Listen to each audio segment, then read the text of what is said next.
You've got a friend in me means a lot more in online games. Having a reliable crew is what kept Michael, Trevor, and Franklin afloat all throughout the story mode in GTA 5. So, with heists and just other group activities in general, it makes sense to have that same idea carry on to GTA Online. Today, I'm gonna tell you the top benefits to not being a lonely little loser. Sit back, relax, and enjoy me telling you about all the things that I will never get to experience. Please, someone add me. Number 1, heist crews. With the heist being added into GTA Online, having a group of non-lobotomized actual humans is more than a blessing you could ask for at a church. Besides from the fact that randoms are the worst thing you could ever get in your lobbies because they're just, can someone give me a monetization safe word for brain dead idiot? They're unreliable, to say the least. Rockstar has also incorporated some group challenges for extra cash. It'll save you time on the All in Order challenge if you can find some people that share the same goal as you and are just wanting to have some quality criminal time with their bestest buddy. That's you. Plus, there are just some heists that are awful to try and find people for. Looking at you, Humane Labs Raid, you suck. Next, we have the Criminal Mastermind Challenge, which is essentially doing all the heists and setups with the same group of people, all on the hard difficulty with no quick restarting and no dying or losing lives throughout any of the missions. Having reliable, keyword reliable, people for this is no less than a necessity. Then, of course, we have the Loyalty Challenge, which is just doing all the heists and setups together with the same group.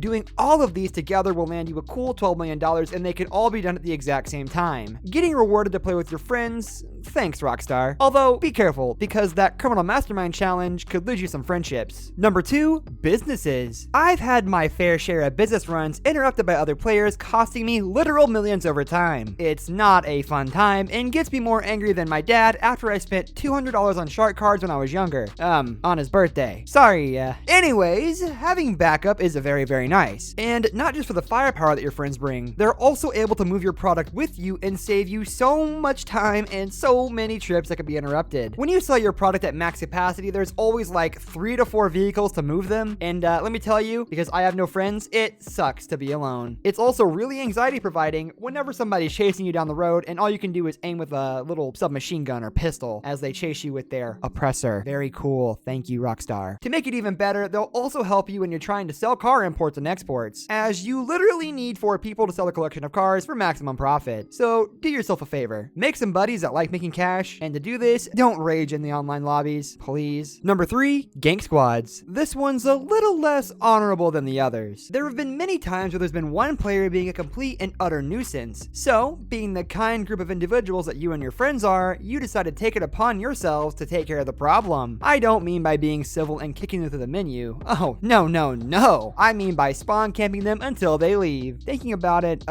this might be the reason I don't have any friends. But oh well, justice is served. We'll teach you to sticky bomb me as I'm leaving my business. Cool Cush 420 with your stupid $ for an S in your name. Also, having a gank squad allows you to do some really funny group activities, such as things like the green and purple wars. You know, the meme going around with all the players rolling up in large vehicles and just attacking anyone they see with melee weapons. I think it's one of the funniest things in the history of GTA Online. Number 4, pranking other players. Now, I know I just talked about spawn camping someone until they leave the server in the last point I made, but hear me out. Another great and evil thing to do with a group of friends is set up events like a car show at the airport with the whole server and then sabotage them. This usually results in some pretty hostile foes, so a huge battle ensues. But unless you're in an organization, they won't know who's on your side. It turns into a huge free-for-all for all the other players while your group is just, chilling in the back. And I mean, you could do this solo, but it'd be a lot less fun, and you'd probably get targeted on cooldown until you're spawn camped and you leave the server. Plus, having a small group makes it easier to form a bigger group for your events simply because a lot of people don't want to volunteer as tribute like Katniss in the Hunger Games. Number 5, just so you're not bored. Do you really want to hop on a GTA Online on a Friday night at 11 p.m. just to be Mr. Lonely? You can make some new friends, but in this day and age in GTA Online, do you really think that you'll find a new group of buddies that easily? Probably not. But hey, you could try. It's kind of easier to make friends if you've already got a friend or two with you because, you have nothing to lose at that point. But hey, what do I know? I haven't had a friend in over 35 years. I know I sound like I'm 14, but shut up. And with that, I'm gonna end the video and I use this term very loosely, friends. I hope you enjoyed it. Leave a like if you did, and subscribe so you can see more GTA content. Comment down below and let me know some of the most wild things you and your friends have done in GTA Online. And until the next video, I'll be here, sitting, alone, writing scripts at 2 in the morning, because no one invites me to play games.